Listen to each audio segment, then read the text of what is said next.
This is part 7 in a series of videos about my new 300-gallon tank from Custom Aquariums. I'll link to a playlist for the project down in the video description. This is kind of just a wrap-up to show a few things that I didn't get a chance to highlight as I went through the project. And some of these things I couldn't really show until they were up and running. And then I've made a few changes between the planning stage and the implementation, so I'll go over those as well. I guess it makes sense to just go through the flow of water from the tank and into the filtration and back. That starts at these overflows, and you can't really see them too well from the front, so here's a better shot from above.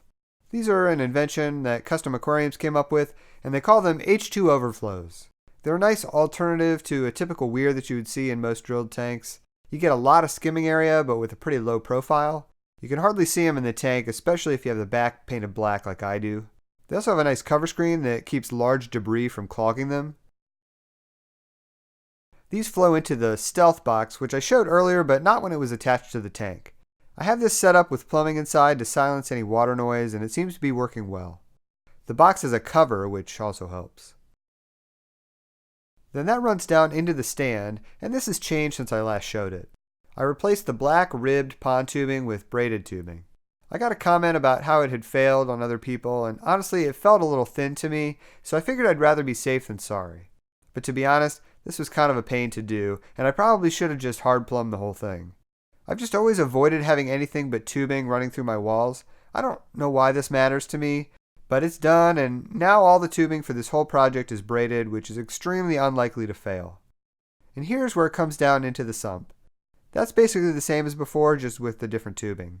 The first chamber has 2 big filter socks, and then the water passes into the second chamber, the baffle tub, which has a bunch of media trays in it. My first tray has some Pore foam of increasing density. Then my second tray has some pinky filter floss and some polyfill. This is not that dissimilar to what I've always run in my canister filters.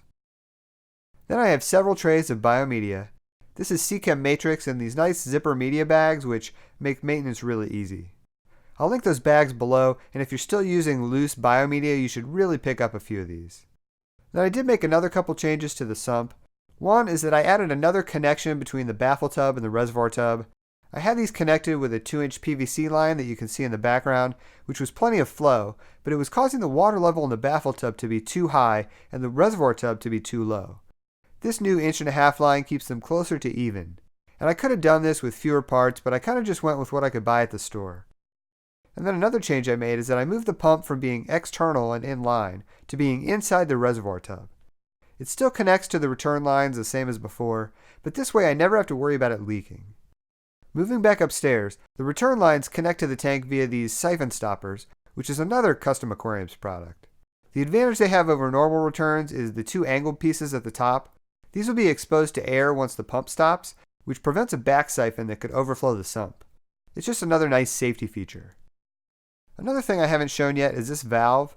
This is what allows me to drain the tank in a hurry. It's connected to the custom 1-inch hole that I had drilled in the bottom left corner of the tank. I can just turn this valve and the tank starts to drain down to the basement.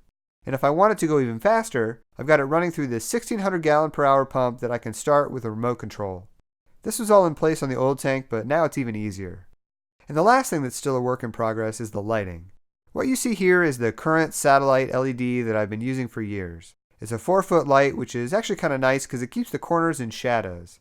It looks really dark on camera, but it's a pretty cool effect in person.